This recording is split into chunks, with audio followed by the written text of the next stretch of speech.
Well, Matt Palumbo, thank you for joining me on Bernardi tonight. You've written a new book. It's about George Soros, and nothing raises the ire of those on the right than the mention of this man's name. Is the reputation as the bête noire of the right justified when it comes to George Soros? Yes, I mean he's kind of the quintessential boogeyman figure on the right, but it's not. There's nothing wrong with calling someone a boogeyman when they actually are a boogeyman.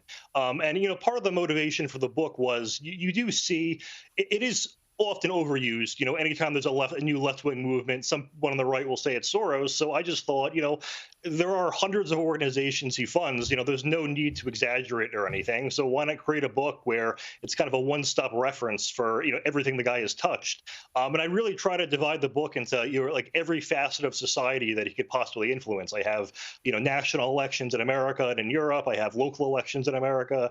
I have colleges he's influenced. I have a whole chapter on leaked documents from the Open Society Foundation, his group, and really just every possible thing you could really go after. And then at the end of the book, and I think this will be very useful to people, is I have an appendix where I literally list every notable organization he's funded over the past 2 or 3 decades. So if you ever see a new group pop up or see a name you don't recognize of a group, you can just go to the appendix and just cross-reference it and see if it's Soros-backed. And one of the other things he's been doing too, particularly at the end of his life, is he's creating this own coalition of colleges called the Open Society Foundation University Network, as if colleges aren't liberal enough.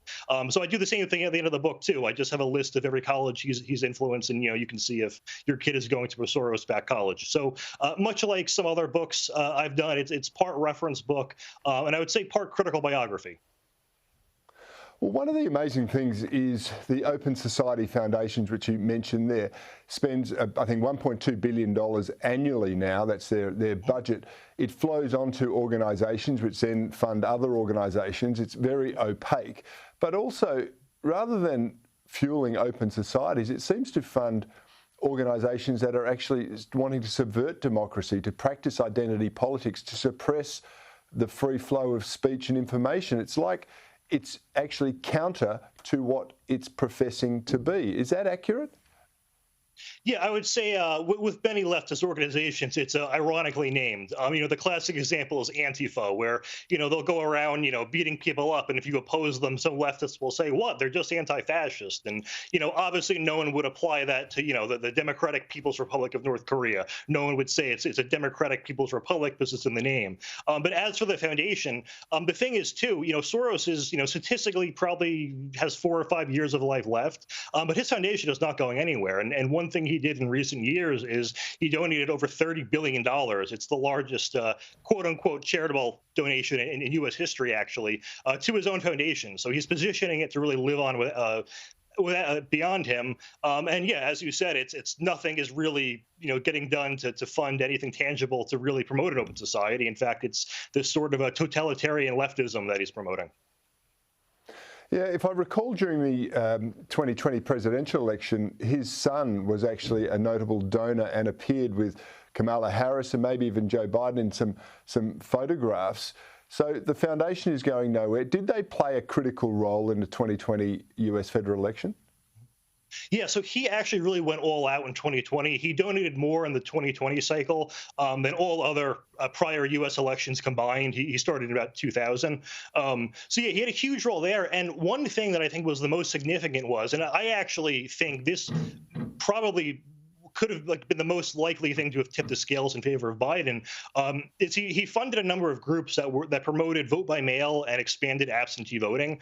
Now, one of the things about young people in America, and actually probably everywhere in the world, is they're the least conservative, or in America the most anti-Trump, but they're also the least likely to actually show up and vote. So when you pass all these expanded mail by voting laws, which I kind of justify with the pandemic, but are trying to keep now, you get all these young kids who otherwise wouldn't have voted, who now just get something in the mail, check a box, and it ends up damaging Trump. And there was, I think, 2 or 3 states that he only lost by 10 or 20,000 votes, and voter fraud could have and it probably played a role as well. But this is also the kind of thing that tips the scales, and the reason we know it benefits Democrats is because they're trying to keep it or make it permanent now.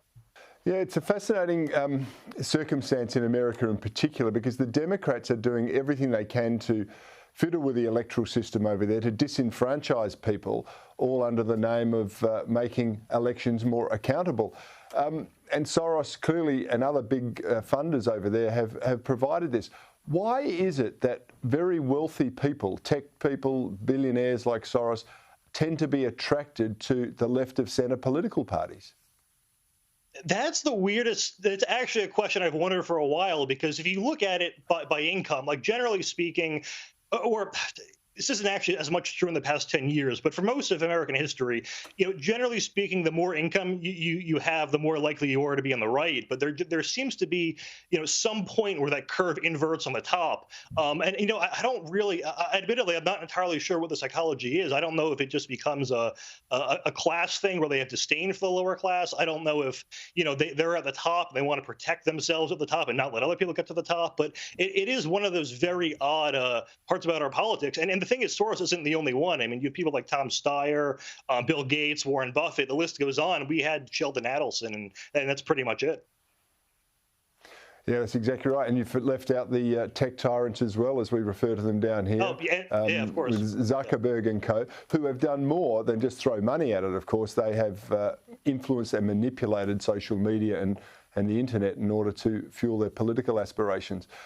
Now, finally, before I let you go, what motivated you to write this book? It's obviously not malice. Was it about transparency? Because every time people mention Soros's name, there seems to be a cover-up operation in the media to suppress his influence. Was it about transparency, or is it just a bit of payback for those who are supporting the left? Well, a little bit of both. And it is funny you say that. I actually do have a section in the book where, I'll find organizations that are playing cover for Soros and then proving how they're linked to Soros. And it's actually a pretty common theme. My main motivation for the book was I figured, and I might be repeating myself a bit here, but I figured, Soros is near the end of life.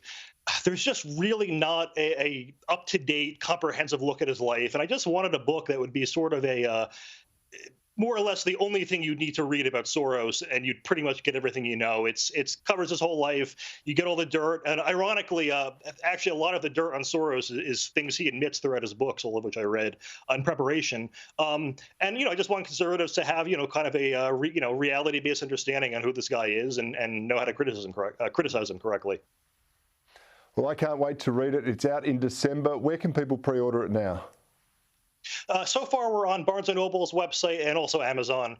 And yeah, we'll have also, ebook, audiobook and all that out in December. Fantastic. Great work, Matt Palumbo. Thank you so much for your time tonight. I really appreciate it. And we'll have you back on Bernardi sometime soon. Excellent. Thanks for having me on.